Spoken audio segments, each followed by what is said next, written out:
everybody? Welcome to another episode of the James Loud Podcast. And today our special guests are Mike and Rick from Royal Gold. How are you guys doing today? So good. Thanks for having us. Yeah, man. Good. Glad to be here. We've been talking about it for a minute, so this is awesome. Absolutely. So last year we were at the DNS event. We brought the food and seeds, and you guys were there giving out soil and, showing love to all the customers. It was pretty cool. It was an amazing event. Love those guys. Love the location. And honestly, the people that frequent there are a really amazing, diverse slice of life. And it was such a great event. Yeah, man, that's a piece of the Bay Area, dude. The guys that go there, especially the home growers that still go there, where there's a lot of them that haven't started buying on the internet. They're all part of the community. They're good people, and I want to support my community the best I can, and giving people seeds and sharing seeds and genetics. And we're doing a book signing there on Friday of next week, so that should be fun. Incredible. I think that's one thing that unites us is that support for the community, the people at home, growers all over the world, people wanting to elevate the game of cannabis. I think that's what brings us together. Yeah. Well, and support in the stores is huge too, just because we know that this industry is quite the roller coaster ride. Yeah. When you're basing your business like a retail store, going on that ride year to year, that's a challenge. So to be there and make sure that they know that we still care about them, we're thinking about them, we're going to go there, we're going to do our pop-up tent, talk to their customers, bring swag and samples for their customers. Like, that's keeping the wheels spinning here, Yeah. I love those guys. Absolutely. That's where I buy my Royal Gold from, actually. So yeah, from Matt over there, and I'm a big fan of Royal Gold. I've been using Royal Gold for a long time. My buddy Joe and my buddy Josh Freeman, you guys might know Josh. Big respect. Yeah. So Silverback, Josh. Yeah, he's been on the show briefly, and we get another one coming up with him. But yeah, so Royal Gold with the age old, that was the secret mix, right? That was a long time ace in the hole. That was. It was, you want good weed? That was the ticket, right? And it's so basic. And some people don't even believe that it's good because it's so basic. And it's like, no, you got good soil. You've got good food. It's a perfect marriage. It's very simple. And you get, just those two elements alone, you're going to get good flower. Simplicity is the key. I think that a lot of times get lost. When we visit facilities for our podcast, Royal Grown Radio, we go through tons of facilities all over and for Royal Gold touring. And the people that are doing the craziest things are usually having the most problems. The people who are simple, streamlined, straight, and efficient, those are the people who are smashing. Totally. Yeah, I like Vital and I like Royal Gold. The King's Mix is great. It's a classic. It's nostalgic. Just thinking about it. And so I had some bags of King's Mix at the house, and I actually planted some cat piss crosses that a guy named Rich gave me, Return of the Cat Piss. So he brought some plants by, so I put them in my backyard. We can't do them in the facility. We don't bring soil in here. Right. So it's only cocoa and rock wool. Keep it clean. Just to keep it clean. We have the nursery model going on. We have tissue culture. We're pheno hunting, but we try to keep it clean. We don't want bugs in the facility. And so it makes it difficult. I love growing in soil, but I also love cocoa and rock wool. So. Yeah. And that's the hallmark of what we do is starting with the cocoa. So I'm a big fan. Right. Yeah. Yeah. The King's Mix has really taken off for us last, 3 or 4 years, especially. I think it's been out maybe, I think we're working on 7 or 8, but the last 3 or 4 years, it definitely seems to have made its way finally into a lot of growers' facilities, whether it's, in their greenhouse and pulling their light dep or even in their indoor if they want a little less maintenance. Yeah. But we're finally there. And I'm like seeing it this year, especially where our King's Mix sales are doing fantastic, rebounding from the years where everybody kind of felt that low. Right. It's been exciting. Well, then COVID years were good for you guys. COVID years were good, but an ultimate challenge in trying to keep up, trying to, punch above your weight class and create more soil. We had more demand than we'd ever seen. We were trying to keep up and give everybody what they needed. And it got really difficult. And then when it stopped, it just dried up all at once. And that's when everybody was feeling it. So it gave us some really unique challenges, which have helped us grow immensely as a company, as a team, as a brand, and allowed us to improve our products, improve our material flow, and improve our quality control. So it was a blessing and a curse. There were some struggles. We felt like we lost millions of dollars in sales that we just couldn't make enough soil. But in the end, it was really great for our business. Yeah, we're all selling out of seeds. All the genetics guys that were making bulk seeds, everybody kind of blew through their seed stock. Wow. Pretty amazing. During in COVID, it was like this. Yeah. Skyrocket. And the thing is the 3 months before COVID, it was a struggle. Like I wasn't sure if there was going to be a good season or not. I really didn't think it was going to be good because the previous year was a little slow. Yeah, 19 was tough. 19 was tough. And then really it just, March is like we started getting phone calls. And then, I think everyone was excited about cannabis and we were able to sell cannabis as a whole, in recreational. It wasn't like they were shutting down dispensaries. So people were smoking a lot more weed and buying more soil, buying more seeds, buying more lights, buying more everything. I feel like it was in a pretty amazing time considering that it was so bad in other ways. It's interesting though, because I remember at the end of 2019, going like October, November, where we generally slow down a little bit as a soil company. Yeah. Tupers are, year-round powerhouse, right? Tupers definitely, made its way and its name for itself in the industry. But there was something that was going on where we could see the transition where we weren't just going to be, quieting down and maybe, a less, drop a day or two off of production because of the winter months, especially going through the holidays. In December, I remember we started popping off Tuper, especially down in the LA area on a different level. Yeah. And it was very, regional, a little bit of Oklahoma, but definitely super hard in LA, out in the desert, Palm Springs, Desert Hot Springs. Absolutely. We were sending, 20 trucks a month through those months where we hadn't ever seen anything with Tuper specifically to that area before. It really, really popped for some reason. Amazing.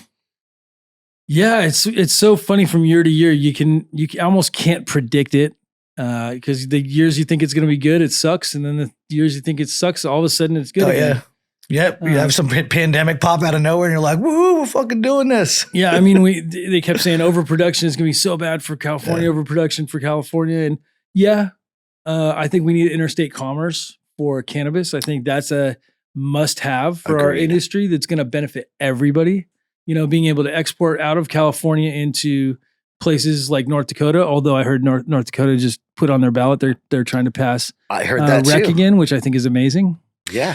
Them going rec is one thing, right? Popping up dispensaries everywhere. That's fantastic across the country. It's when it's not federally legal and every state has to come up with a plan to cultivate in that state in order to sell it in that state.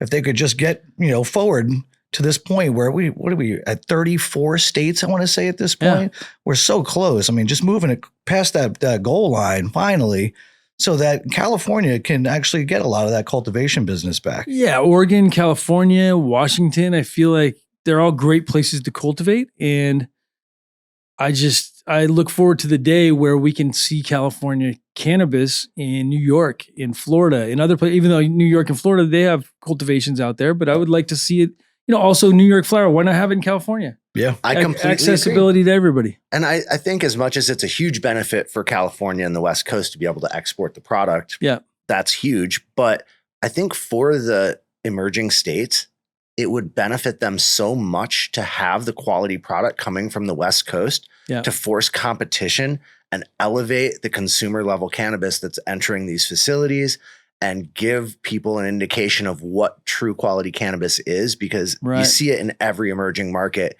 It's just boof.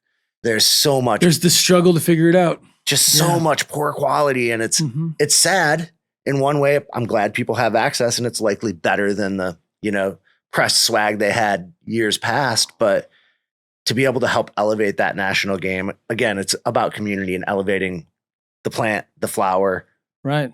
To me, that's where it all starts. So I think it serves dual purpose. Some of much of the industry seems to be like Instagram driven, right? Everybody knows what the visuals are. You can be in bumfuck Iowa and have a good idea what really, really good weed is supposed to look like. It's the taste and smell that carry through that you may not get in that presentation, So yeah, getting turned on as these states go legal to good quality, high quality cannabis coming from California or Oregon or Washington, like you said. Instagram messed up cannabis, though. They kind of did a little bit. I think so. I think the problem with it is people look for it's the visual side of it. And I grew up smoking weed in the 90s, and some of the best weed I ever smoked in my entire life was also the ugliest weed that you ever seen. True. And now people are so fixated on the look that it's almost prioritized above effect, above flavor. It's got to have bag appeal. And it almost should be the exact opposite. It shouldn't matter really what it looks like. I'm looking forward to pushing pre-rolls into the rec markets with cultivation partners that you don't actually get to see the flower. You're going by taste You're going by effect, and that's it. And I think that's the future of cannabis too. To a degree, taking a step back and like, let's just take the look out of it and give people joints of really high quality flower. That's exactly what they want. Yeah. You know, at the end of the day, that's really what they want, even though they don't know they want it yet. Well, and that's why pre-rolls sell so well at all the dispensaries. Even the shitty ones. Yeah. Even the shitty ones and sell. 99% of them are just cardboard these days. Yeah. And there's some good players. I'm not trying to say there aren't good pre-rolls out there, but I appreciate that effort to elevate that pre-roll game, because when I buy from a dispensary, it's normally because I'm out of my own or traveling and just need something quick, easy, and I'm going for a pre-roll. It's all convenience. That's why pens and pre-rolls do so well. It's convenient. You don't have to have a pipe to smoke it, or a bong, or dab rig. Now you got your pens, and these pens are pretty good too. These, we got rosin carts that are just incredible. They've gotten so much better. So much better from 2010. The version 1, the 1.0s, they had the wick in them, and I mean, all CO2. Yeah, and propylene glycol, and that's not good to smoke. No, and it's man. Like it's wild that the stages we've gone through over the years. Yeah. From the 90s, and I mean, even the hash that we're making now compared to then, science took over about 10 years ago and really dived in, and they started experimenting. Scientists got excited about it and started figuring stuff out on another level. There have been a couple guys like Kay from Tricup Technologies that have been doing it since the late 90s. Mm-hmm. But really, once we got this collective effort of people elevating each other, now we have rosin carts, which I think it's incredible. Thank the Lord for rosin carts. I will say, as a consumer, I judged the Emerald Cup for 2 years in a row in the cartridge category. And so I saw that complete spectrum of fake terps, glycol, junk, that are, big brands that are out there on the market, all the way to that top-notch Arcada Fire, and like a lot of those guys that are doing true live rosin cartridges that it tastes like you're licking a flower. It's so incredible. The first time I fully experienced that, besides bubble hash, was with Holy Water. In 2013, the guys from Holy Water, there was Noel and Mike and all the guys from Holy Water back when they were all together. They had Spoiled Patient Collective also did it, but that was like the first sauce, right? Mm-hmm. And that stuff, you could pour it in the rig or however you wanted, and that tasted like the flower on steroids. And I knew they were onto something at the Cup. We entered some of their stuff at the Cup in Denver, and we had judges apologizing to us that said we should have won, but they didn't know how to categorize us with the extract.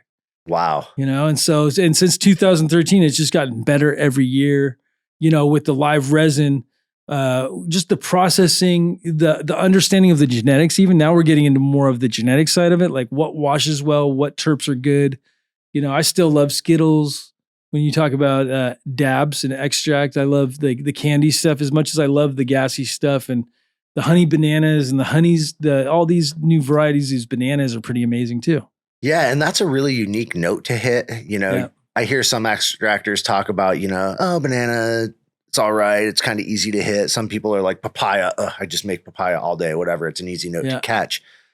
But I like that the industry is getting to that point where they can be selective, and they're like, let's find some new nuance. Let's find some corners of the terp profile and the volatile sulfur compounds and all that. Sure. And haven't been explored. And now we're talking, before we just talk about banana, now it's like, is it a banana chip? Is it a plantain? Is it an unripe banana? Is it a sweet banana? Is it banana custard, banana pie? What kind of banana is it? Does it taste like Banana Runts candy? I have a banana Skittles that I made that is pretty special. House of Cultivar in Seattle is running it.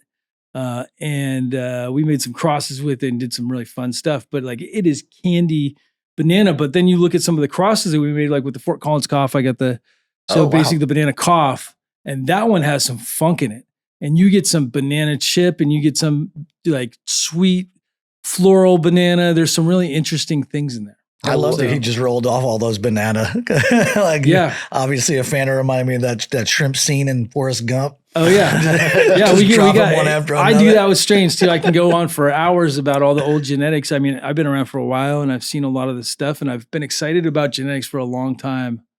And it's fun to talk about. It's fun to talk about with guys that like talking about it. Sometimes you're in a room where there are people that don't like talking about it. That's a different story. But I feel you. On the way down here, I was, kicking back, relaxing on the drive down from Humboldt. And I was just thinking back, knowing we're coming to sit with you and talk genetics. And I'm like, where did I start? And thinking back to growing the original skunk one, the Amsterdam skunk one, the original Northern Lights F1, G13, the original Shivas, Shiva Shanti 1 and 2, and the Shiva skunks, and all of those, mid to late 90s Amsterdam genetics, and the original US versions of some that, went over and got stabilized in different ways. The Amsterdam skunk got sweet where the US skunk stayed dirty.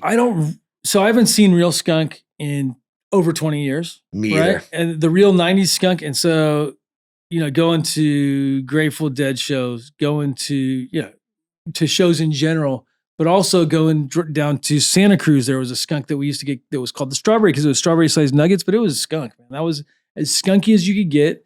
And you would get 3 nuggets, maybe 4, depending on, but they were all strawberry, nice, beautiful strawberry nuggets in the bag.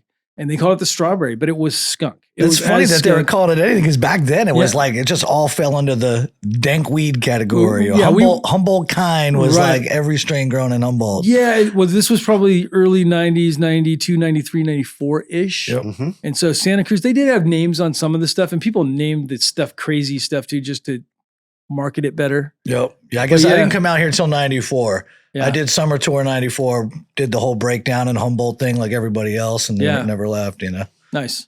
Yep. Yeah, Humboldt's an interesting place. There's a lot of good flower up there. A lot of good genetics have come from up there. Mm-hmm. Maybe that didn't even get credit for coming up there, but really did. It's been through a lot. It's definitely been up and down over the years and decades. Yeah. It went through that massive boom, the gold rush, the green rush all over again, where it attracted people from all over. Yeah. And obviously with anything like that, there's always going to be the negative impacts, whether it's in the watersheds and environmental issues, obviously just blowing up the entire market on every level. Right. And it's interesting now to see it. It's kind of gone back. It's weighted a little bit, where you have the people that have been there for 30, 40 years and the people that have always had, great intentions. They really care about the flower. They care about their community. They care about keeping their money from cannabis in their community. Right. And it's been really nice. It's kind of thinned out a little bit, and the angst, the people that are maybe not so, cannabis, everything, they're not so angry and walking around. There's the divide seems to it, it's kind of subsided a little bit. It's been pretty nice and pleasant lately. Well, it's been tough. Humboldt's had a hard time throughout the years. It's been a fight, an uphill battle, probably since the 70s. Mm-hmm. For the communities to get used to the people growing cannabis, and then that was the community. It became the Mecca. And it really the community was based around cannabis, and the money coming into the community was based on cannabis. Yeah. Whether people wanted to believe it or not. And they believe it now. They believe it now. And then once rec happened, the regulations, they made it really hard to deal with stuff in Humboldt and to be able to step into the legal market for the guys that had done it for 20 or 30 years.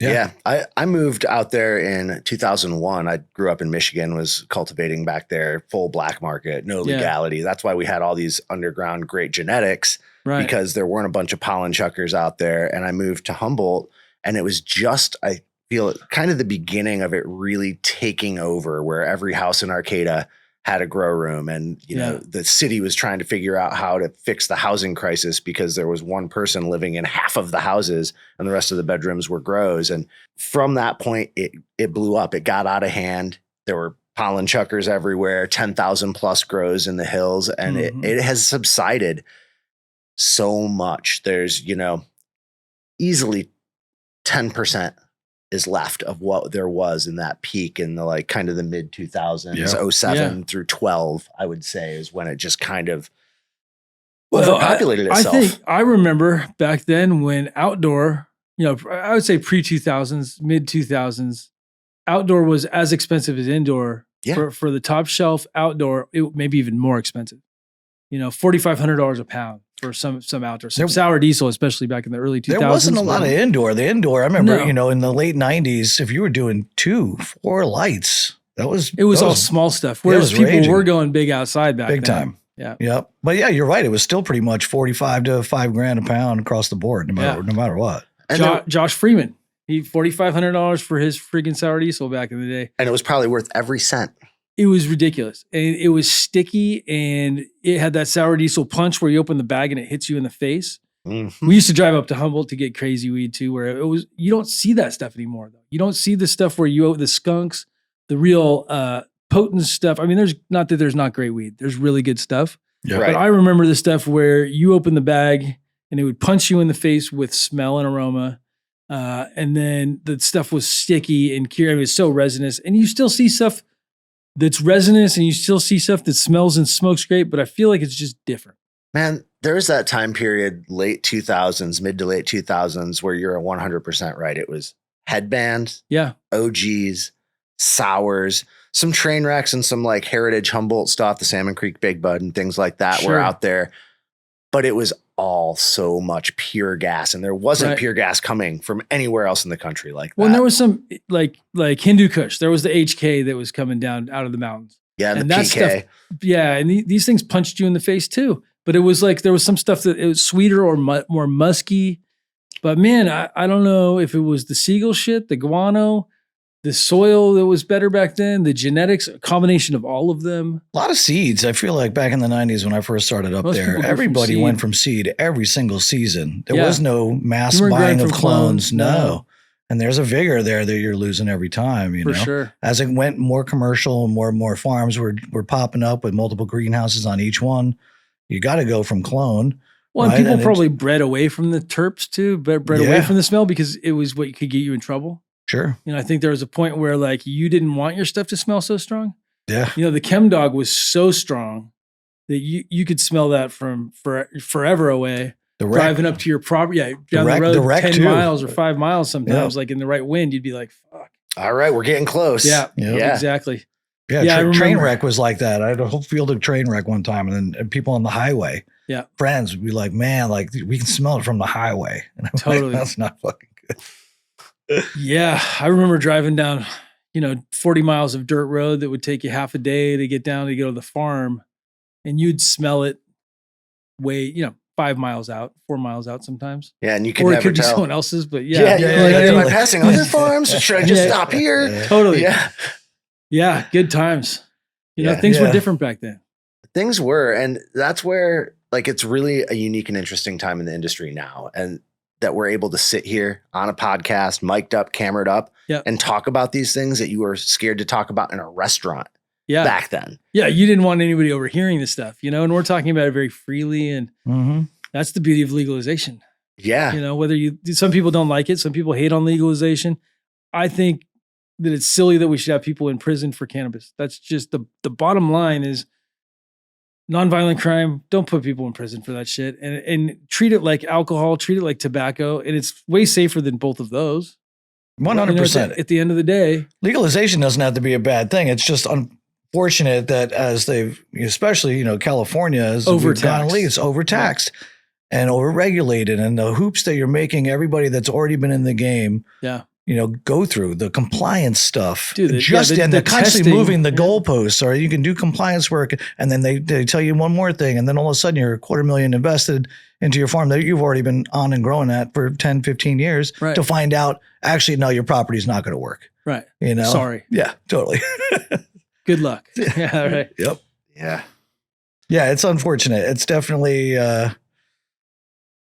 keeping people out of jail. As somebody who's, didn't grow up with a dad because he was busted for marijuana in New York in 1979. It's like, to have families ruined, to have people never be able to qualify for financial aid to get an education at some point when they, down the road. It's like, there's so many things that are just used to kind of break down society and the family structure and to make Right. people's lives, especially people with color, as we know that, always been, directed in a different way, to eradicate that while still allowing some sort of free market business and let people, conduct, what any other manufacturing, when it comes to wine or alcohol. I mean, look at the wine industry alone, just apples to oranges.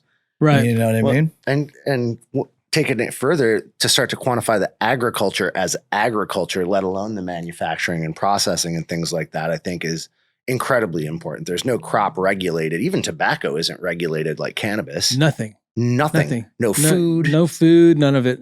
And I think that is a positive for at least those who are aware and paying attention to that, that we can improve those practices for food, for other crops, and for just general cultivation of all things. Regenerative agriculture, I feel like, has gotten a huge boost from the cannabis community. How many people got into organics because they wanted to smoke organic weed and then were like, oh, maybe I should get organic broccoli. Yeah. You know, it's really a gateway crop in a big way. For sure. I love that. Gateway crop. That's you guys need to trademark it, put it on shirts. I think the gateway crop. Yeah. I think that's a great one. TM. Yeah. That's a good here one. First. Yeah. We'll do a collab t-shirt. Yeah. Now so we're we talking. print t-shirts in the building now. You do? Well, we don't have a printer. We use the film and then we do heat press. Sweet. And so it's super easy because then you have each size of your shirts. You don't have to stock the pre-printed ones and you do them to order. And, you know, that's just for mostly for giveaways, but for our basic t-shirts that we have. So everybody could have shirts, and we got a hat press now too. So we press hats. And Epic. Talk about vertical integration. I think for us, it's like saving time and space. And yeah, we could pay to have them printed, and sure, you know, but we have a fulfillment room and we use our fulfillment room fully. So that's a great idea. I like it. Yeah. And it's easy. Let's take super easy. And it's fun. Right. I never thought I'd be in the t-shirt business, but you know. Yeah. Life twists and turns, doesn't it? Absolutely. Yeah. Especially in this industry. You know, it's like we move in dog years. Oh, big time. And that's what really excites me about the current time too, is that I feel like we're starting a new dog year, so to speak. You know, coming out of pandemic, we had some leveling back out and kind of restructuring of the industry. But it seems like this year, grow stores are busy again. People are cultivating at home again in a new way.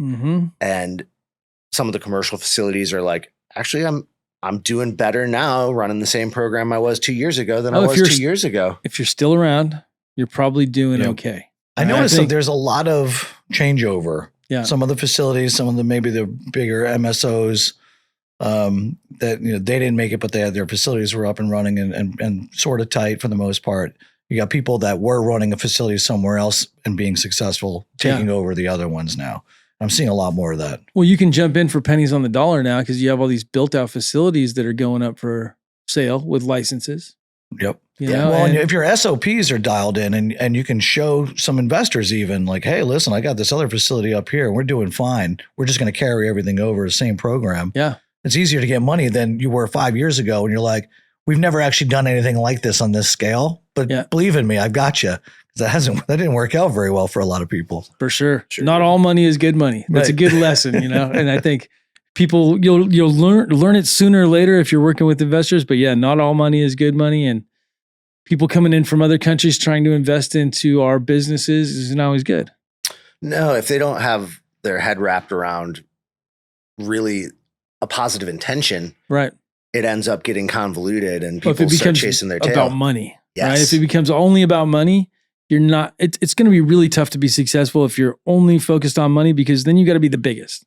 You got to be the biggest and you got to yield the heaviest. And so it takes a lot of the best genetics out of the picture for you.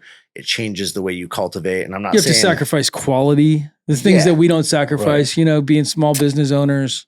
Cutting costs definitely has helped drive the quality of the flower coming out. Yeah.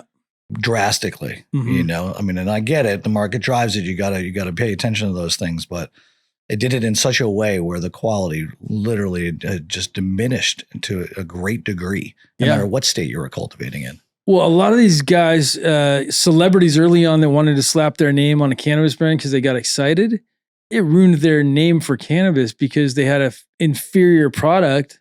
I'm not going to name any names, but I think it was really sad seeing some of these people that I really respect, and then they have a shitty product on the market. And it's like, fuck.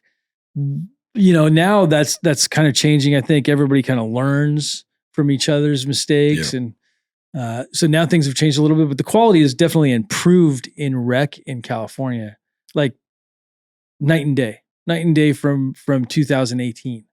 Yeah. And even over the last 3 years, from 21 to now, I feel like there's been a drastic improvement still. Drastic. And the availability of good product has improved. I mean, I remember there was a time where I wouldn't smoke anything that you could get in a dispensary. It was just, I'd rather smoke stuff from all my friends, you know, and then now things have changed and there's good stuff in some of the dispensaries. I mean, small percentage of the products, but small is better than none. You go to the grocery store, there's a small organic section. Right. The same idea. I think some of that quality too probably comes from, you know, working out some of the kinks in distro. Yeah. Right. When there's such a lag in the distro, man, half of what you're getting in those first couple of years have been sitting around for way too long. And for sure, you know, 100%. I think the farm to table model is like learning the distribution model to where you can improve it to get more of a farm to table approach. And that's why I'm such a big advocate of being able to go buy cannabis from the farms up in Humboldt, up in Mendocino, up in Sonoma, to be able to go shop at your, you know, learn the story of the flower, how it was grown, go talk to the farmer, and then be able to buy it right there.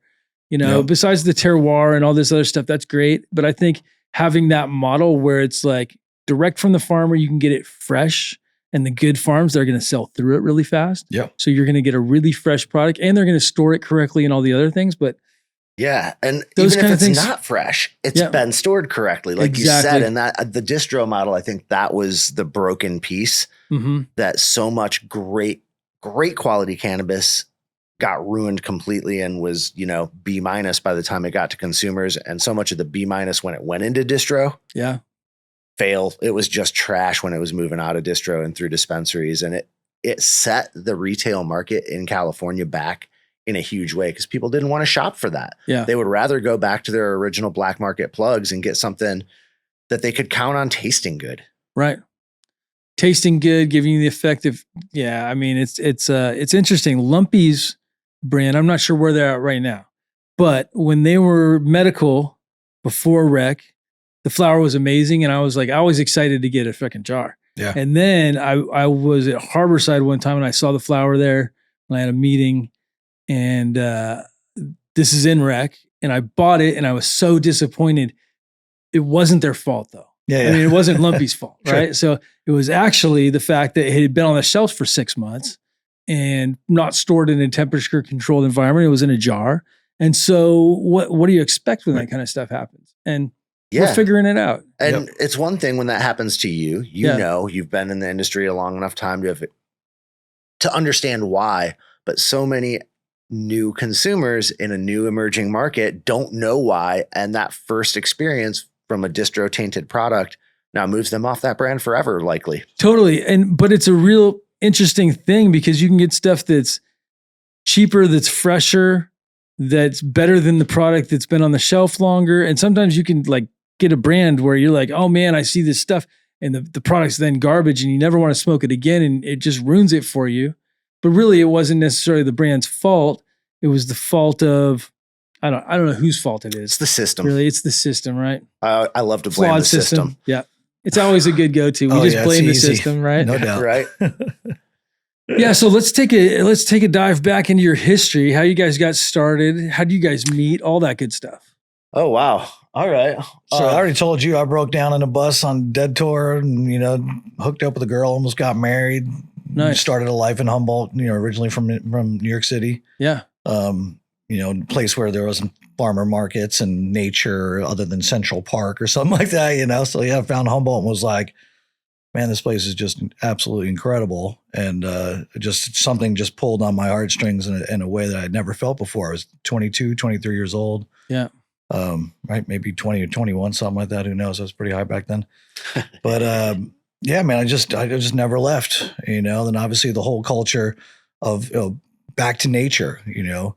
I mean, growing up in a place like New York City, you have no connection to your food. I never knew how vegetables were grown. I didn't know how meat was killed and processed or anything. Like you just buy it on a shelf of a store and that's it. Yeah. So I was really, really interested in just being so connected to that part of life and learning, becoming more sustainable, you know, all these things that I just never even heard of, you know, coming up in New York. Right. And then obviously there was the cannabis culture that really lured me in. You know, my first grows that I was able to, you know, be a part of in 94, 95. plant that I had been smoking for a while, and it was a little dabbling on the East Coast, but highly illegal. And after what had happened to my dad, I was like, man, I can't do that to my mom, Right. So it wasn't until I was out here that I was like, wow, man, like just really blown away by the plant, like beyond smoking and consuming it and having it lift me up, from the inside, watching the plant grow, learning its characteristics, talking to it, playing guitar and singing to my girls and feeling that connection. And then I'm pretty sure that, when I would consume it, it would almost come back to me. There was like this cycle that was happening, and I just got so overwhelmed with the joy of growing weed that was it for me. Nice. Yeah. And my upbringing was a lot different. I grew up in Southwest Michigan. So we were right along Lake Michigan. I could walk out to the lake and walk in the dunes and the forests. And it's nothing like the wilderness we have in California, but it was a connection that was really unique. And, I started working on farms, just like detasseling corn and picking potatoes and things like that when I was young, because I was looking for a job and trying to just get money, easy money when you're working in high school and in summers when you're 14, 15. And then started going to see the Grateful Dead, and it all blew up for me there, and started, smoking herb, eating mushrooms, things like that, and came back and immediately started growing weed, and was, growing weed by 94 in Michigan. And it was, again, highly illegal, and you could only trust a couple people. And it built this camaraderie among a small group of people. Like, you had one buddy that knew, and then he had one buddy that he like started warming up enough to include. And then, it just, the circle stacked. Yeah. And I ended up, seeing the Grateful Dead, having a great time with that, started growing herb, growing dead seed. Nice. Picking up bags at every show I went to. It was like chasing the kind bud at dead shows. How many eighths can I get of different things? Take home. Hopefully I find a seed in this or a seed in that, and growing it out. And that was really my intro. And, so I chased around black market cultivation in Michigan until basically 2000. And it started getting hot in Michigan for all of our team. And that's when I moved to California. I was like, I'm either going to go to prison or I'm going to California. So California seemed like a much better choice. Totally. I was a big fan of the Michigan skunk, which was a skunk #1 pheno. I rocked it for years. Yeah. It was one of the true special ones. Yeah, for sure. Yeah, we did some breeding with it back in the day. I did some pheno hunting with some of the crosses, but yeah, it was special for sure. It really was. And that bubble gum that ended up in Michigan, like we chased it down and got it out of Tennessee. It was originally an Oklahoma seed. And it's so funny, the stories surrounding that and the confusion, the Indiana bubble gum. And that's that same bubble gum. Exactly. Whether it was from Indiana or wherever it was from. It started in Oklahoma. That's where the seeds from that gray area, cannabis cup winning bubble gum went to Oklahoma. Yeah. Guys started growing it. People had a falling out. Somebody went and stole cuttings off of an outdoor plant. And then it like got drifted out to Tennessee. Yeah. I smoked it on Fish Tour in 1997 and was like, I will find this plant. Yeah. And it took me a year and a half to track it down to a guy in Tennessee. And we got cuttings, took it to Georgia, brought it back up to Michigan. It spread into Indiana from there. Yeah. They blew it out in Amsterdam. Yeah. Literally, Simon from Sirius, Tony from Segmartha, Adam Dunn, all had their versions of it. Yeah. And it's still a great base genetic. And it's one of the coolest things about that bubble gum, and kind of sidelining here, but is that it was the first strain to me that I learned the difference between how things trickle into flower outdoor and indoor. Indoor, it's quick, it stays small, it's 56-ish days, super glossy, smaller nuggets, but like chunky and hard and pilly. When we started growing it outdoor, we're like, wow, it's not finishing quickly. It's stacking big, giant tops. And it all came down to the trickle into flower. And it really kind of opened my eyes to how that dynamic of how things shift into flower, whether it triggers all at once at 12-12, or if it's a slow, all right, I'm kicking pre-flowers, but I'm still stretching and building that structure. Yeah. It really opened my eyes to the way cannabis plant builds structure and some of the equatorial plants, how they go in and out of veg, and they can double or triple or quadruple size, grow into flower. Yeah, absolutely. Yeah. And like some of the original hazes were like that. Yeah. Especially the stuff coming out of Florida in the late 90s, that those were the true hazes, all the Neville's and stuff like that. And oh yeah, that stuff would double, triple all day long. Oh yeah. And put out some amazing smoke. I still like smoking that stuff. Oh yeah. Yeah. I mean, those are the strains that when you walk into even a concert and somebody smoked a joint, you're like, where's that haze at? Totally. Yeah. Yeah. That's a hard pheno to find, or a hard super silver profile. Yeah. Yeah. I mean, it's around. The super silver is, but again, it drifted but sweet. The A5, finding stuff like the Neville's A5, stuff like that was kind of ammonia-y almost. Yeah. You know, not cat piss, but it was still, it was the closest thing to cat piss that I saw in Europe when people were like, oh, cat piss is like this. And I'm like, what kind of, that's the fucking straight ammonia. You know, that was like, the ammonia haze is what they should have called it. Yeah. I love that you were saying you're working with the cat piss. On the way down here, we were talking about how much I miss the cat piss, and cheetah piss isn't it. Like, it's I nothing like like the cheetah piss, but it's okay, not but cat it's piss. not like the cat. There's nothing that I've seen in 20 years that's the real cat piss. I don't care what people say. I'm growing some stuff out hoping it is, but we're filming a documentary talking about the stories. And then also part of the documentary is recreating it and potentially using some of these blends and stuff that we find that has interesting traits. But, you know, we got super silver, we got Northern Lights, and we're putting those together and we're doing some skunk with that. And we're going to find some interesting stuff along the way. Maybe we find it, maybe we don't. But cat piss is a description of a smell and aroma. And so there's multiple cat pisses, even though people are like, sure, I had the real cat piss. Well, you probably did. And so did this guy. And so did this guy. And they could have all been different because it's the description of an aroma, not Blue Dream or not Romulan or something like that. It's a very specific name that goes along with something. Sure. Yeah. And for me, the original cat piss, as I was told when I first started accessing it, the Colorado cat piss was an NL5 blueberry. Huh. Just like the cough is what that NL5 haze, that Fort Collins. Yeah. Right. And that was that true F1 NL5 that circulated pretty wildly in the mid 90s that became breeding magic for everyone. Those lanky, long arms that just were like the basis of what you could do to something that like put out little peanuts, or it gave you structure and dependability to some of these more nuanced things. Yeah, I still see NL popping up in all kinds of stuff we're pheno hunting that doesn't necessarily have it in its lineage, but it's definitely NL, you know, unmistakably Northern Lights characteristics. Yeah. It got in there. It got in the gene pool heavy. That's still a favorite of mine. I came into some from Eden Farms shortly right after they had won the Emerald Cup. Nice. Was it 5 or 6 years ago or something? And man, I sucked on that for weeks. I wouldn't share it with anybody. I was Don't remind me, Rick. I was so I know I told you that I had it, but I was like, I'm already out. Yeah, I feel you. I do that too. I stash it so, you know, nobody, including my wife, can find it. Yeah. And then, once I get attached to something, I want to smoke all of it. And I don't mind sharing with my friends too, because I feel like that's the beauty of it, is to be able to, especially my friends that are super passionate. It's like, oh man, I got to share. I got to either smoke it with them or give this guy a little bit to smoke. Man, you know, I've found myself in my later years here where like some strains really resonate well with me. Yeah. And a lot of the newer stuff, I just doesn't work well for me. How about gelatos? You know, not a huge fan. Everything's gelato. Yeah, I know. I mean, I feel like the majority, 80% of what's on the market is gelato based. It's like the gelato is the foundation, and maybe cookies even in with that. Yeah. But the gelato characteristics are across, you know, it's like the desserts. We're in the era of desserts. Yep. Right. And I think it's beautiful and it's sad all at the same time. The beautiful side is that we get people trying cannabis that probably wouldn't have normally smoked shit like cat piss or skunk or any of that stuff. You give that to them and they'd be like, I'm not even touching stuff that smells like that. That's gross. Then you give stuff that smells like candy or like cheesecake. I mean, we had some cheesecake back in the day.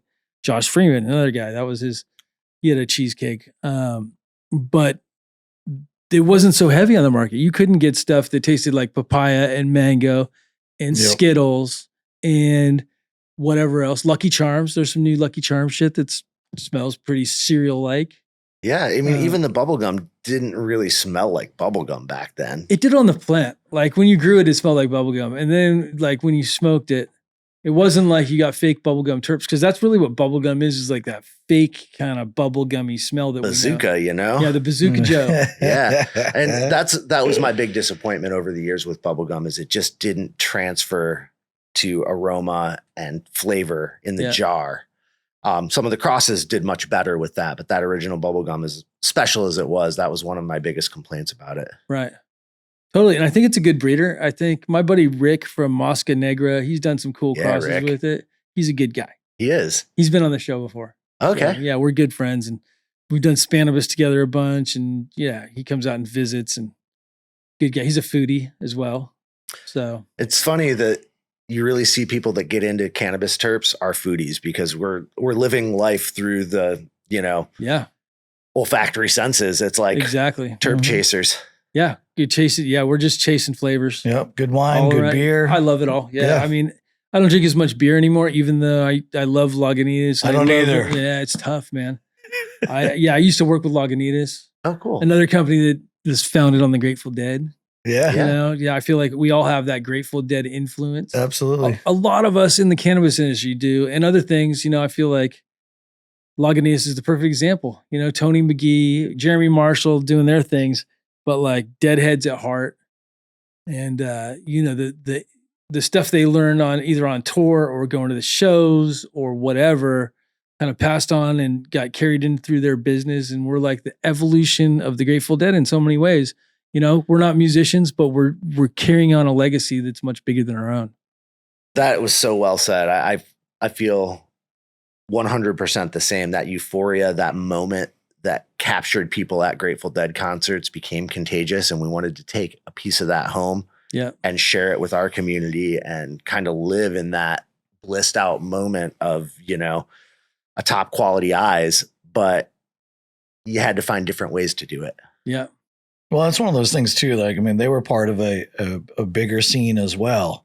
While obviously they were a next level and have proven themselves, for 5 decades since they, started out. Right. But so much of that, where they came from and where they got their magic from was this greater thing, this greater love that was exploding through Northern California, out of the summer of love and all that, and up into the hills. All around from Santa Cruz up to Grass Valley, sunshine, right? Exactly. Oh yeah, no doubt. That prankster magic. You got to see things you can't unsee. But like that kind of stuff has, because of that, we are a direct effect of what happened in the 60s and 70s. It evolved into where we are. This conversation right now, we can contribute part of this conversation that we're having to things that happened in the 60s and 70s, thanks to the Grateful Dead and other musicians and other people back then, all these revolutionaries, guys that are passing 100%. Away now. Yeah, Ken Kesey, the whole prankster movement. Totally. And I'm really excited. I actually am likely going to get George Walker and some of those original pranksters on our podcast, Royal Grown Radio, next week. We're having a prankster ball up in Humboldt. And send them my way. Yeah, man, absolutely. You should come up. You've got a formal invite if you want to come up. Excellent. There's Friday and Saturday, the 3rd and 4th. It's going to be an amazing event. Like a lot of the original prankster family is going to descend on Humboldt and have a feast, have amazing music with like Mark Coran and some of those, deep-rooted Grateful Dead connected musicians. So it's going to be special. But those stories are going away. Yeah. And we really have to capture them. That's one reason I love what you're doing here. Thank you. Yeah. And that's one of the reasons I do it, is because I feel like the oral history of cannabis, we talk about this a lot, but I feel like it's so important to capture the oral history of cannabis on the levels that we can. There's so many different levels, and it's not all about genetics. It's not all about soil. It's not all about lighting. It's not all about any one of these things, the cultivators. It's all about us as a community, with the individuals in the community and the guys that we're on the shoulders of these giants that started the community. And those guys are slowly dying off, each one of them, and because, time is so limited and so short. And if we don't get it now, we're not going to get it, and it's a beautiful thing to be able to become part of a community that's so much bigger than yourself and this energy force, which we all are part of. It's that catalyst. I feel like, we get some of that feedback from our podcast, Royal Grown Radio, where, we've got subscribers internationally in Africa and in Europe that really, they know cannabis from, here and there, but they don't know the rich history in Northern California, running from helicopters, the Bush era of, breaking down people's gates and stuff like that. I mean, there's those stories to them. They're like, holy shit, you guys really have been dealing with this for decades. I think people don't even understand the whole reason we grow inside now is because of the cops and the helicopters and people hiding from the cops. Like we'd probably still be growing outside. 100%. You know, Oh, yeah. if it wasn't like that in the late 70s or early 80s, we would probably still do the majority of our cultivation outdoors. It wouldn't be an indoor thing. Yeah. You know? Well, I'll say something I never thought I would say. Thank you, Reagan. Yeah, right. Totally. Right? Totally. I mean, he Blessing drove and a curse. it indoor and underground in a Yeah. big way with the green sweep and like just Mhm. attacking from the federal government standpoint and funding the state governments to attack it in the same way. Yeah. I can't wait to meme that later. Just a little Thank you, quick Reagan. video of him being like, "Thank you, Reagan." People are going to take that out of context. Oh, 100% me. I'm gonna do it. Absolutely. We're gonna get your shirts. We'll print them next door. Right. Thank you, Reagan shirts. Yeah, that's classic. That's awesome. I totally agree, man. And indoor is great. And it's how I was lucky enough to get started because we couldn't grow outdoor in Michigan. You had 5 plants, even in a cornfield, and they would land a helicopter to kill 5 plants. Wow. It was insane. Yeah. And, but you could get away with a couple HIDs in the basement. Yeah, exactly. Going back to the Grateful Dead, one of the cool things when I first got to California, I got invited to live in this old community, intentional community commune, if you have it. Yeah. And it was originally started by the Digger family in San Francisco, the people that started the Human Being and the open door clinics and the food kitchens for all the homeless kids that were flooding into San Francisco during the Summer of Love and beyond. And I remember, finding out from some of the elders that had started it, 25 years before I got there that, Janice, the Grateful Dead, business in San Francisco, some, Hollywood stars had donated money. They put up money to buy this place to kind of, push in that direction of the Back to Nature movement. And here I was living in this community, getting to know these people. And it was for the first time, being a deadhead from New York City, all of a sudden being like, wow, man, I'm in Northern California. And I'm like hanging out with people who were directly touched by the band, by the Grateful Dead, and by maybe what happened in San Francisco during that really powerful era in our history. And like you said, there's like an honor of being a part of something greater than who we are as individuals, and it's almost been like a responsibility to live differently, like, better intentions, be a good person, take care of your community. Like there's those things where, just that little, I love what you always say, germ of an idea that started in San Francisco back whenever, probably beyond San Francisco, but maybe with those sunshines, and then it just keeps blossoming and spreading and spreading and spreading. And here I was 25 years ago, one big butterfly. Yeah. For It sure. was just such a beautiful, powerful thing. I felt honored and so fortunate to be this kid living in this, community that was started right from the roots of the very scene that I cherished and was chasing around the country. Totally. Yeah. I mean, I have a lot of gratitude. And I try to live in gratitude, with so many things in the world going crazy and bad. It's like, there's so many things to still be grateful for. I think that was one of the things I learned from the Grateful Dead. One of the things I learned from the music was to always be grateful. Mm-hmm. No matter what's going on, there's always a bright side to it. Yeah. And I think for me, part of it was learning to be accountable to myself to try and carry on the work of the legends that inspired me. Yeah. Right. Like it creates this sense of responsibility. You're like, wow, these guys did so much work to change the culture. I wouldn't have gotten to live the joyous life I've gotten to live if they hadn't worked so hard and struggled through getting raided in New Orleans and, all of these crazy things, the Timothy Learys, the Albert Hoffmans, like changing the world through deep dedication to their craft. It inspires me to work harder and to elevate the things that I feel nuanced about. And I think that's really a cool thing that's happened to this industry over the last 5 to 7 years because of the way it exploded. You've taken your inspiration and moved it into genetics along with other things. Yeah. My inspiration took me into soil science and like understanding what's happening in the soil to grow better cannabis and led me down this road of, oh, wow, cocoa fiber is more sustainable. Oh, wow, there's a local company that just started up trying to create cocoa fiber mediums. I'm going to go work with them because I feel like I can have a beneficial impact to myself, to my peers, to to cannabis in general in the industry and maybe find a new path out of this. And it's really that ability to like hone in on the microcosm of what inspires you that I think builds greatness in whatever it is that you dedicate yourself to. Yeah, totally. Yeah, what Michael was just saying, some of the elders and some of the people that, start us all off on our path.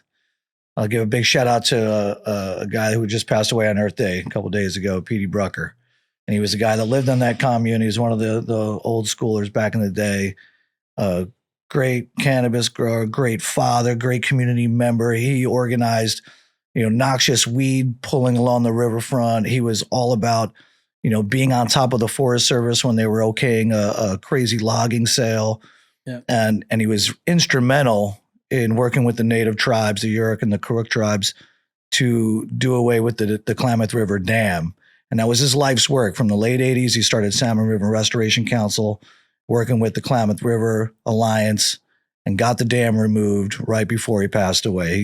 He was allowed to go there with just a few selected people, including the tribe members, and got to watch it get taken down with his own eyes. And then shortly after said, I'm ready to go. And so Petey Brucker, love you, buddy. Respect, Petey. Yeah, Dave Mesford, another one. He died on 420. He held out. He's one tough son of a bitch. Held out. He's been in pain, or he'd been in pain for a long time. I've known Dave a really long time, and I didn't know he was going through that. And when I got the news, it was devastating. He was a humble giant. Yeah, I flew up there. I talked to him the Saturday. I did a podcast the week before, exactly 1 week before he passed. I talked to him the Thursday before. I said, or the Wednesday before, and I said, I'd like to make it up so we can hang out, and I'll try to make it up there on Monday. And he said, I'll try to make it till Monday. And I knew right then it was bad. So Friday morning, I flew 6 a.m., interviewed him. He's a amazing person. We got a special podcast that we just aired for him. And we're losing some great people. Yeah. So, life is short, appreciate your friends and family, and make sure you tell. The last thing he said was, "I love you, bro." And so it's important. Say it to the people that you care about. Say it as often as you can. Don't feel cheesy. Don't feel like you can't say I love you to your bros. It's important. I cooked Wagyu steak for him. So I went up there, and so nice. So my partner was like, "You should see if there's anything on his bucket list you can help him out with." And I'm thinking, bucket list. I got to ask him if there's anything he needs me to bring up there. So I started like going down the list of, caviar, this or whatever, and can I cook for you? And he's like, yes. I was like, have you ever had Wagyu? And he's like, well, I bought Wagyu at Costco. And I'm like, no, that's not Wagyu. Yeah. And so we got some A5 BMS 12, and I brought that up there for him. He lived in Japan, but this was in the 80s, early 80s, so it wasn't the same, and the Wagyu today is just, it's like eating butter, right? And so I don't even personally like it that much anymore. We blew out through COVID. We ate too much of it. And so we had parties at my house, and I would cook it, and I didn't eat too much of it typically, but a lot of my friends did. But eating it so many times, you just don't appreciate it as much. And I'm big on like getting 1 or 2 bites of it, and then I'm good for the night. I don't need it to sit in my stomach and make my stomach upset. Yeah. Right. But man, it was special. So I cooked, we did 2 podcasts, one on Friday and then one again on Saturday. He only had enough energy to do about an hour and a half for each one. And I cooked Wagyu after each one. And so we enjoyed a meal together, and he was there with his family when he passed, and just an incredible soul. Yeah. Canacon, one of the founders of Canacon, big into the Hemp Fest. Like, he's the one who got me going to Hemp Fest.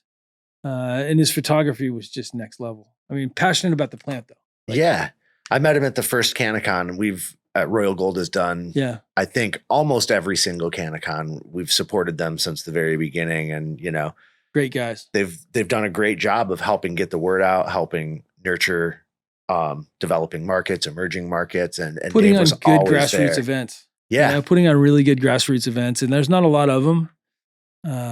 There's been a handful of people that have put on good events over the years, and they've done a great job with it. Yeah, big shout out to Dave, man. Good work. You inspired a lot of people. Yeah. I mean, it's just amazing, and then it just makes you realize how short life really is, and how blessed we are to have health. Yeah. Because without health, you don't have anything. Oh man, I just turned 50. It's something all of a sudden. It's like what they say as you get older. It happens. Something triggers. I think they call it like midlife crisis, even. Sure. I think I had my midlife crisis when I was like 35. Right? Honestly, yeah. So yeah, but it's funny because as we get older, we become better storytellers. So we can pass on. I think it's genetics. So we can pass on the stories, and also we have stories to tell. Sure. As we're older, but like we're able to pass this stuff on to the younger generations, and it's a pretty cool thing. Yeah. And, feeling that homage to people like Dave, people like PD, it inspires us to do better work. Like you want to get involved in your community when you see somebody like that pass and realize that the work they were doing was so monumental and it's not happening anymore because they're gone. And who's going to carry that torch? And someone needs to step up, and there's not always someone to step up, unfortunately. So, and there's a younger generation that really is getting exposed right now or has been exposed for a few years. And they have the benefit of generations of work that went into making better cannabis, better genetics, better knowledge for them to take it to the next level still. And I'm really excited to continue to have my mind blown by the younger generation, new genetics, new combinations of genetics, like the new blood. I'm looking forward to it too. And I think there are a lot of lazy kids out there, but there are a lot of good ones too. Yep. And the younger generation, there's lots of lazy ones. I think my parents thought of the same thing about my generation, probably. Each generation's gotten a little lazier because of convenience and other things. For sure. You want to roll joints anymore. They want to do dabs. Yeah. But you heard that we walked to school both ways uphill in the snow barefoot, right? Absolutely. But no, I really did. But my grandfather's generation, they were tough on a different level. My father's generation was tough too. Like my father wouldn't take shit off anyway. Yeah. I've seen my father fight a lot, fist fight. And these younger guys, they don't understand what that's all about. Now everyone has guns and knives and stuff. Sure. There was no internet to talk shit on, and you didn't talk shit because if you did, you ended up learning real quick how that was going to go down. Oh yeah. Either you were going to get beat up or knocked out, or you were going to be the one beating somebody up. Yep. That's how you settled stuff back in the day. That's just how it went down. Yeah, you didn't use knives. You didn't go to jail. You didn't murder anybody. You just went out and duked it out. No one got in trouble. You get in fights. We got in fights too. We never got in trouble for. I mean, I wouldn't say I got in trouble a lot when I was a kid for fights, but it wasn't the same. Like you weren't going to get locked up for getting in a fist fight. Yeah. So. Yeah, and I think now it's really kind of taken the fight to I'm just going to outperform you in whatever it is that I do, and it has some benefits long term. You're like, no, screw you. I'm going to grow better strains than you. I'm going to develop better genetics. We're going to make better soil. I don't like your soil. I'm going to make it better. Yeah, I don't need to talk shit. I just need to do the best I can do. At the end of the day, I'm not in competition with anybody else doing genetics. I don't see them as competition. If they see me as competition, whatever, I don't care. But I'm just going to be the best I can be. And sometimes that stuff gives, like the haters give me motivation to work harder, wake up in the morning and get out of bed and work. That's what gets me going sometimes is the hate. And I'm okay with that. Yeah. Finding motivation. And so your enemies can make you stronger. Man, when I came over to Royal Gold from a grower to working with the soil that I was using as a grower, it was interesting because I'm a lover. I don't get caught up in any of that stuff. And I just remember the other competing soil brands that were out there, like, trade shows and vendor days at grow stores and stuff. I mean, they were blown away. I'd come into their booth and say what's up and introduce myself and, talk to them for 4 minutes and then give them a hug and go back to my booth. And they would just stand there like, what the hell just happened? Yeah. And there was so much of that. It's a lot different now. And I think that's kind of changed miraculously across the board with most companies. I think at this point, we're all kind of out there as family, even the competing companies. Well, yeah. And, we've all made it through this huge, tough time, right? This whirlwind where a lot of people fell off and aren't around anymore. Their companies don't exist. So if you're still around, I think there's a lot more support for people. Also, a lot of us have been around for quite a while. So we've been to events for so long, and the genetic side is still weird. People, egos. Oh yeah. You get, especially with genetics, these guys and that aren't even real breeders talking like they're real breeders. And it's like, whatever, dude, I don't judge whatever you want to do. I just put out the best genetics that I possibly can. And I try to inform people the best that I can. And hopefully that's good. And hopefully I'm successful at it, Yeah. And 100%. And you look back to some of these genetics that we were just talking about earlier, it wasn't a master breeder necessarily that ended up with the skunk one, or it was a that bag seed that stumbled on what became Northern Lights. Chem Dog. Yeah. That's the best example. I mean, Yep. Grateful Dead show, 100%. 91. Yep. Yeah. And people took that inspiration. They're like, wow, this is incredible. How can I make it better or shape it in this way? And so, you know, in a big way, those are the people that inspire you. Your competition is the people that brought you in energetically to the world. Yeah. That you're like, wow, these guys are doing this thing. This is cool. I'm growing in this soil. It could be better. What could be better about it? But really, you got to pay homage, because you wouldn't be where you are without that path through their products. 100%. You know, there's something to be said for giving respect where respect is due as well. Mm-hmm. But how do you guys get your start with soil? Well, was it just a immaculate conception, something that was like one day you decide? Because I know there's been holes in the industry. For me, it was, you know, the seasons got harder and harder, right? I mean, there was that window in Humboldt where, you know, there was an element of violence that was coming out of the hills. Mm-hmm. A lot of shootouts in the middle of the night, just firing into the darkness across a creek, you know, and arming your 18-year-old trimmers and laborers that are up there. There's that element that I didn't sign up for. The ups and downs of the industry, finding good workers, good people to help you run a farm on a hill. That was always a challenge. Once you paid them out that first dep, they'd fall off. Once everybody got a little taste of that money, like that was it. They'd be at the bar, they'd be up on top of the mountain at the full moon rave. I mean, like, or they get enough money, they could do it on their own. Right. And there was a lot of that for sure. Right. And, you know, I have 3 young kids, my wife and I had been working with Royal Gold since their first or second year.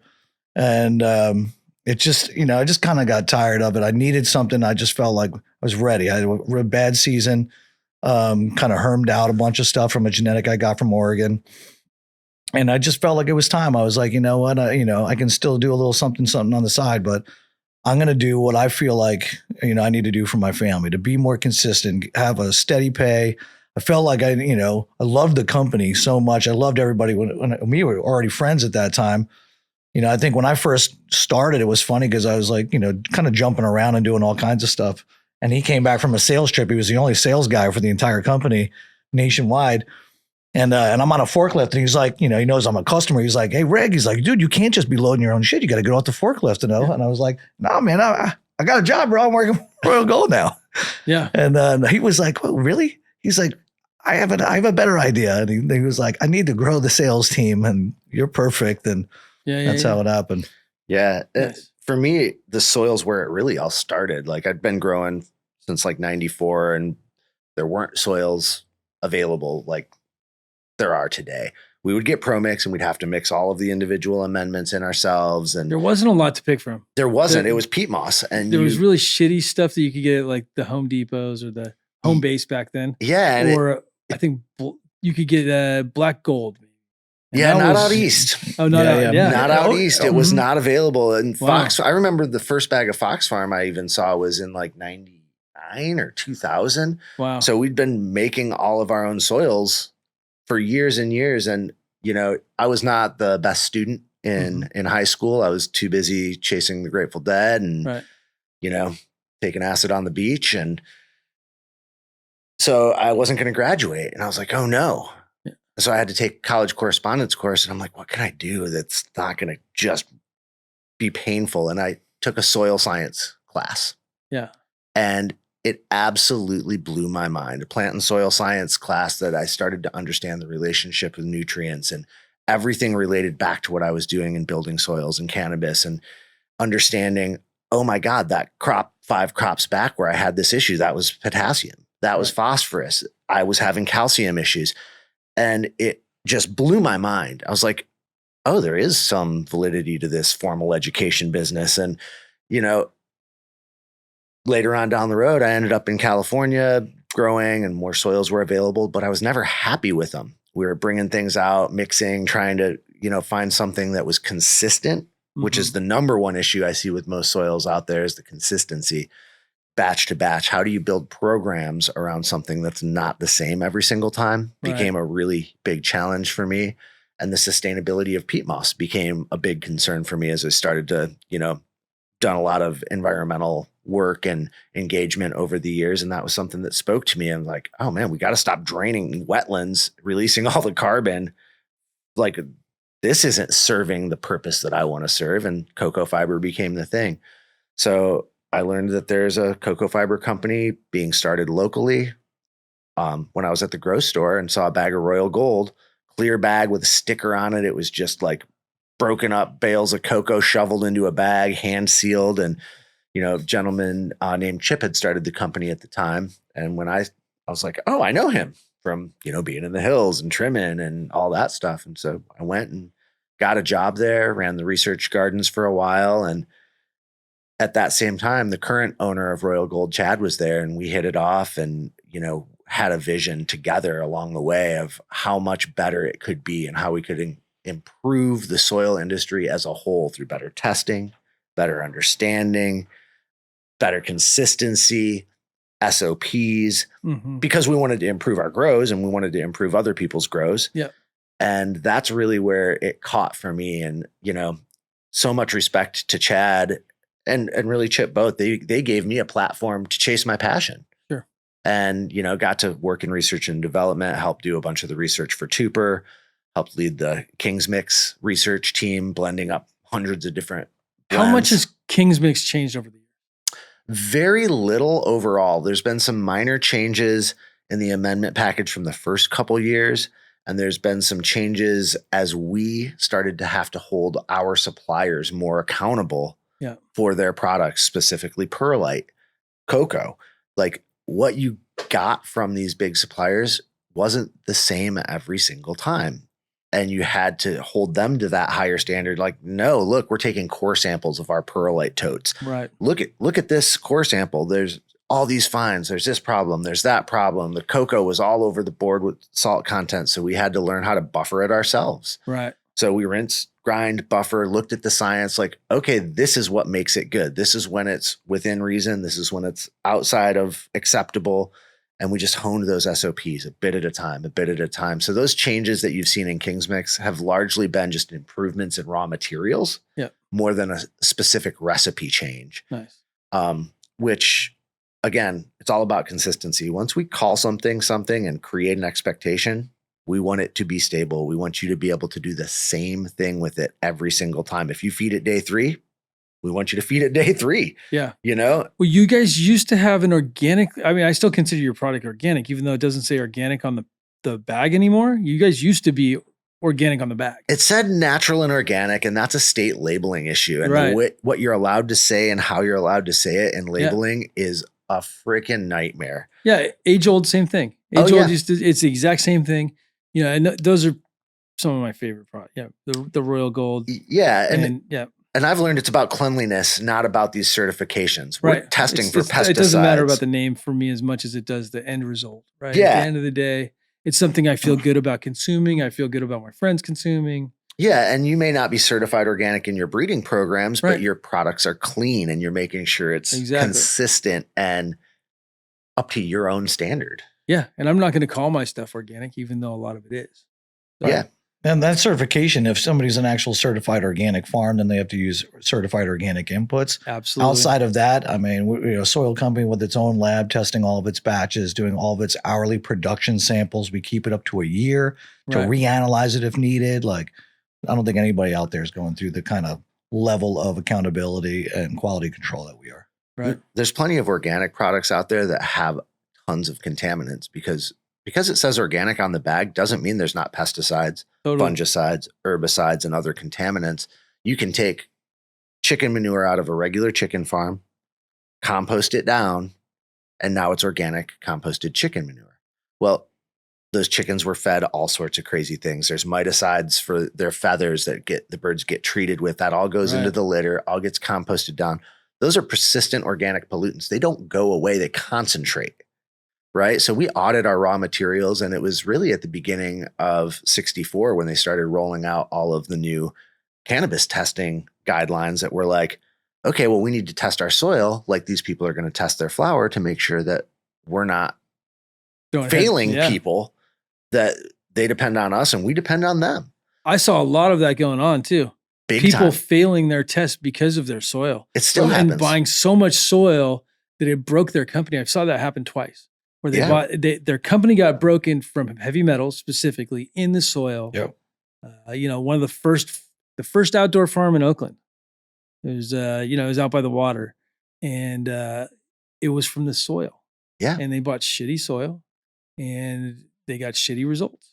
And it sometimes is in the native soil. You're in Oakland. This is an industrial wasteland right around the bay. What's gone on What's from in an the environmental? smog? Yeah. It's like you just never know. It's gnarly. And even like Salinas and Santa Barbara, like all these people were growing flowers and different crops that you could spray all sorts of pesticides, herbicides, fungicides, toxic business that then accumulates in the soil. 30, 40 years later, we're going to grow cannabis and people are failing their testing from what people did literally a generation earlier that will always be in that soil. So we service a lot of farms that would like to grow in the ground, but they can't because their ground's contaminated. Yeah. There's a lot of contaminated soil, especially ag land.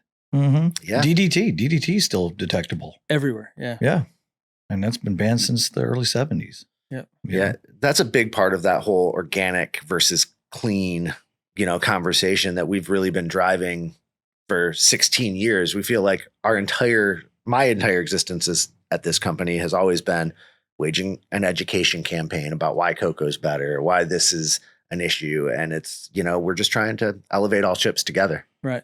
And then coming from a community where we're all growers, our communities our kids go to school with, other kids whose parents are also growers. We're all just so interconnected. That was the thing that I loved about the company the most, was that it seemed like, and still to this day, if something comes up where it becomes apparent that we could maybe do it better, we do it. Right. Okay, it's always done. It's always like, let's make sure this never comes up again. Even if it happens one time, you know what I mean? Like if a bigger particle gets through and it comes in as a complaint, well, we're going to figure out how to, make an extra layer of screens or, put a magnet to collect, a screw or something like that. Like every single time for the last 12 years since I've been with the company, it's like every single thing that becomes apparent that we can fix, it's always done. Well, how you do one thing is how you do everything, and you start falling off. Yep. So that's a great point. Yep. Yeah. And again, I think it comes down to intention. And that's one thing I think that 100%. It's all about intention, consciousness. At the end of the day, it's like conscious living and being conscious of the choices and the decisions you make around you. Yeah. Being aware is half the battle. Mm-hmm. We don't know what we don't know. The goal is to educate and learn and better. Yeah. And try to make the right decision. Right. Yeah. And learn from each other. Because things that we thought were right 20 years ago weren't right.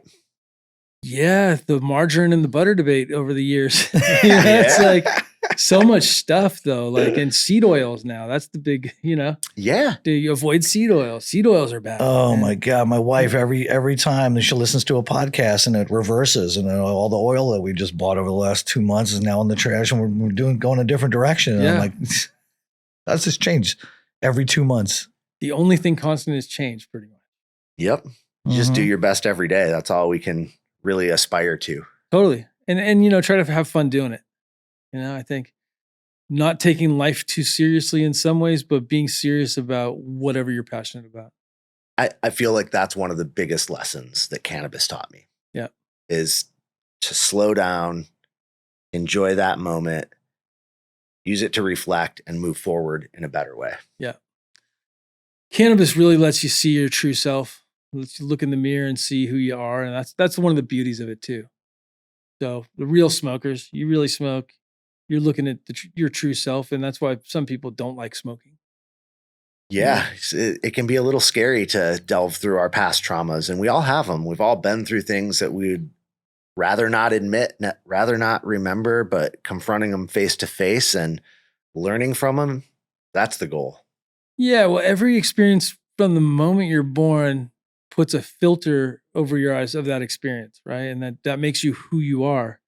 And some of that can be good, some of that can be bad, but we all have past trauma, right? Mm-hmm. And so that's one of the beauties of being able to do psychedelics and smoking cannabis. I feel like you can lift some of those filters back You can lose some of that ego, and ego is built off of that whole layers of filter as well.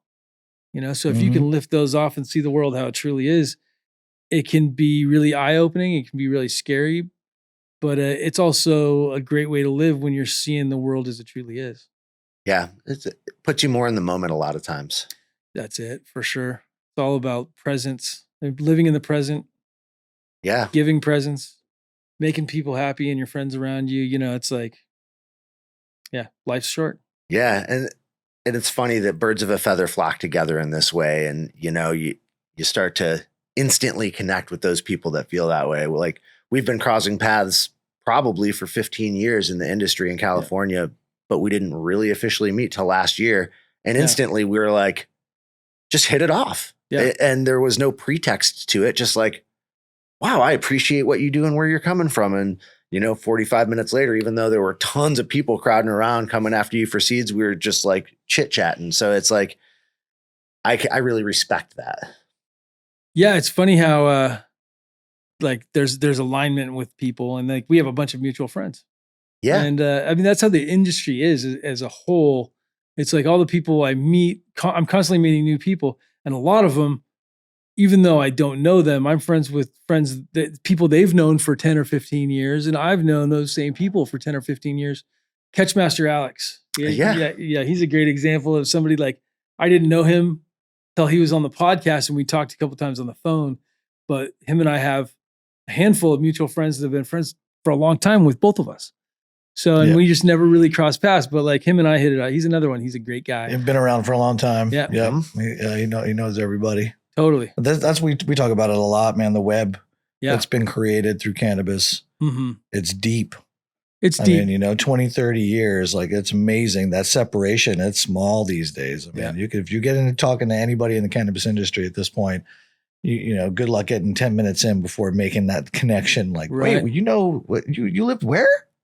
Vetting out breeders and growers is fairly easy. Yeah. Because of the connections and because we're all so interconnected. Even on an international scale, there's only a handful of people at the top and doing this stuff on a commercial level as well.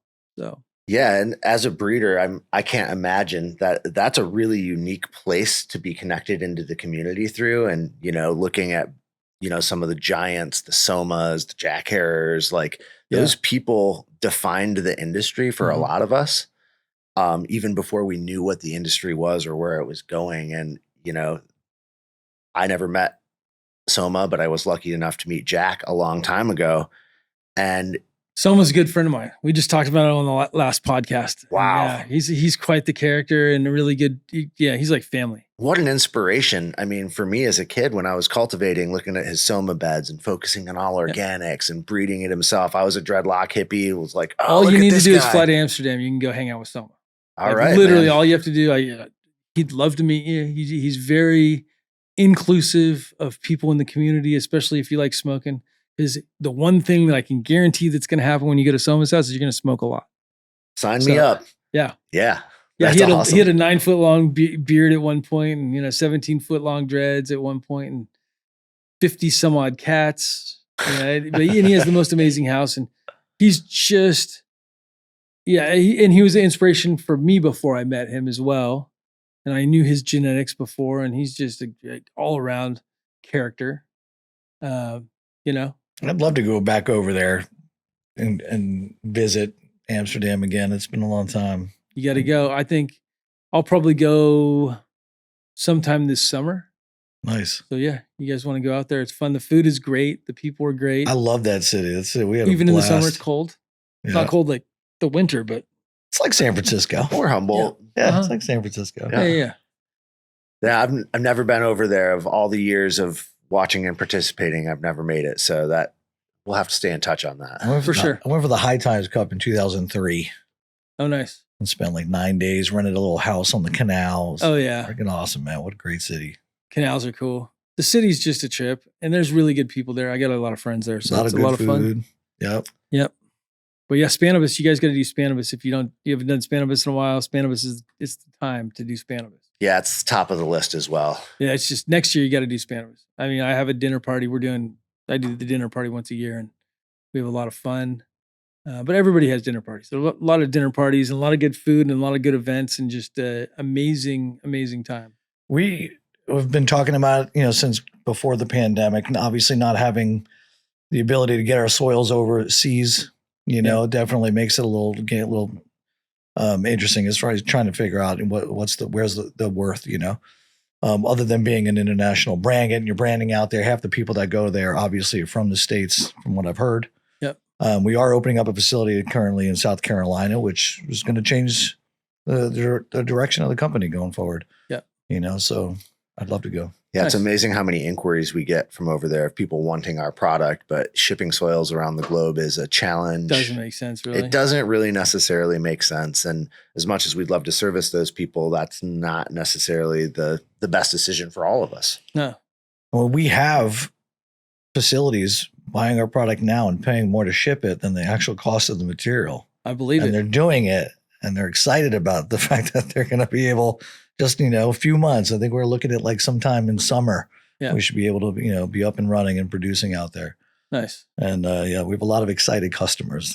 It's like buying bricks from Italy to build your house. Right? Exactly. Select It sounds few. cool. It sounds really cool, but it's wild. Yeah. But yeah, so if guys are looking for you, where can they find you? So you can find our podcast, Royal Grown Radio, all over Instagram at Royal Grown Radio. You can find Royal Gold Soils also on Instagram at Royal Gold Soils or www.royalgoldcocoa.com, www.royalgrownradio.com. Also, we're relatively accessible and definitely all about interacting with the team and helping to, again, use that rising tide together. So, you can find me at Royal Grown Michael. I'm Royal Grown Rick.